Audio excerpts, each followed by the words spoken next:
Blackboard, we've looked at tools and techniques that can help you become an outstanding reviser. However, what we haven't looked at is the other side of things. Just as important, maybe even more important, is the psychological side to revision.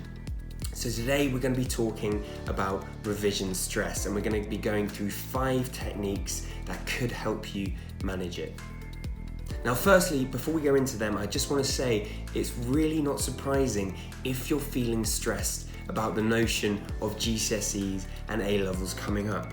For the last few years, you've literally had them on the horizon as this massive mountain that you're building towards. And in the last few months, probably your friends have been talking about it, your teachers have been talking about nothing else apart from GCSE and A levels, your parents, whatever, it's all over the news. It is not surprising that you're feeling stressed right now. So firstly, before we go into the technique stuff, I just want to say it is okay if you're feeling stressed about what's coming up. Now the truth is, it would be better not to be stressed. So what we're going to aim towards is getting into a state where you're not stressed, a state of proactivity, a state of relative calm, where you can actually concentrate on the learning, concentrate on the process of learning itself rather than the goal that's in the future. This is going to keep you in the now. This is going to make sure that your brain is in a state where it can just absorb information and innovate and make sure you're on track. But saying that really doesn't help that much. It's not like you can just turn off your stress in a click of a finger. And if anything, it might even make you feel more stressed when people say don't be stressed, because then you think, oh my goodness, you're right, I can't be stressed, and I'm stressed about that, so what the hell am I gonna do? So this is what the next 5 techniques that I like to use when I'm feeling a little bit overwhelmed are for. Experiment with them, use them. If they don't work, throw them away, but it's food for thought. Number 1, this is my favorite fear tackling method, and this is something called fear mapping, and it's really, really simple. All you do is take that feeling. For me, that stress feeling is kind of here, and it's this bundle of emotion that I don't know what to do with, I don't really know where it's coming from, and I just take it out there and put it on a page. I literally pick up a pen and write down exactly what I'm most fearful of. I write down my worst case scenario. I say I'm terrified of failing every single exam, and that might mean if I fail the exam, I'm gonna not be able to do the A levels that I really want to do, or maybe not get the university that I want to go to. And that means I'm not gonna get the job or the life that I want to have. So therefore, everything is focused on this, getting these exams right. And can you see how your brain plays tricks on you, and instead of just being an exam, you're turning it into something that is much bigger than it is. It's not just an exam anymore. It's not just sitting down and writing, which actually is what it is. It's this whole other thing. You might even connect it to your entire life.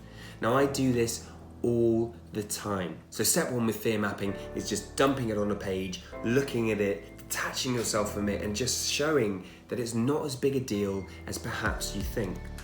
Now secondly, once you have the fears on paper, I want you to think about alternatives. Let's say this worst case scenario did happen. What are the alternative pathways in life that you could put in place to make sure that actually it's not that bad?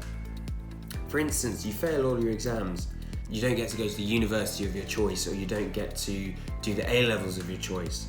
Are there other schemes that you can do? Are there other jobs that you can imagine picturing yourself in? Can you retake the exams maybe? In that case, you're just losing time. It's not your life, it's just a tiny bit of time. Do you see what I mean? You're reframing this bundle of emotion and making it more logical, consciously looking at it. So give that one a go, it works for me, fear mapping. Number 2 is planning your revision around your life. Now this is something that I've gone into more detail in a previous episode on revision timetables. So go and have a look at that if you want more detail. But essentially it's just keeping the fun stuff and the things that you really want to do in your life. It's really easy to let revision just take over your entire life for a few weeks. Don't let that happen.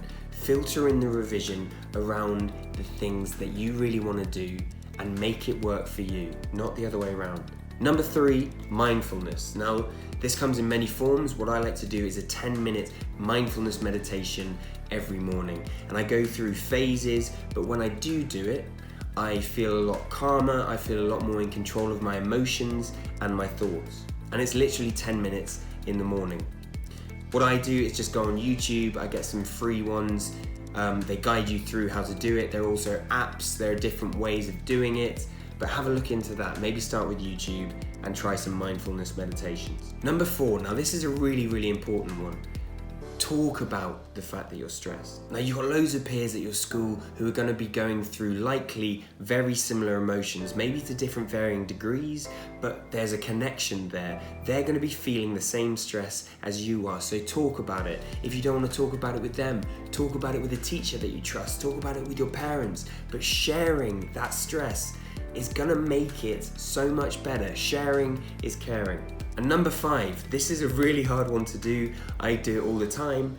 Don't compare yourself to others. This is a really important one, but easier said than done. You need to treat revision as your own journey, because there's always going to be the people in the class that seem to be incredible at every single subject, or maybe just even one subject, and they spend 5 minutes on their homework and they seem to get a 9 or an A star or whatever in every single thing that they do, and you put in hours of work and you just scrape by on a C or a B. Whatever, it's your own journey. Just don't let the thought of high achievers get you down, and maybe even use those high achievers as a revision aid. Ask them questions, they're likely to know. I'm sure they're going to be happy to help, because it's going to be good for them to learn as well. If you're a high achiever in a certain area, help others. Talking about your revision and answering questions is only going to help your revision too. So these have been 5 techniques on dealing with exam stress. I hope they've been helpful. If you've got any techniques that you use, please do put them in the comments below. If this video has been useful, like and subscribe. As always, I'm going to be answering all comments and questions around revision, so please do let me know. Until next time, see you later.